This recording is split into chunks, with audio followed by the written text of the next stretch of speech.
ke ndincela uba nawe ndiphule intliziyo. Hayi nguye ngafika. Hayi xa sitsho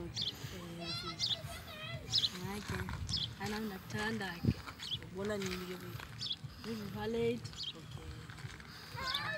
Uyakusa weekend ntoni zona? Enke ipapa ngenyama weekend. Ke bendipapa nomngqusho. Uyazibuzile esibhurayo ke wethu.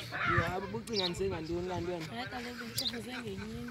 Into enjani lo? Hayibusa xa ucinga injani. Hayi. Azibuzi zihamba.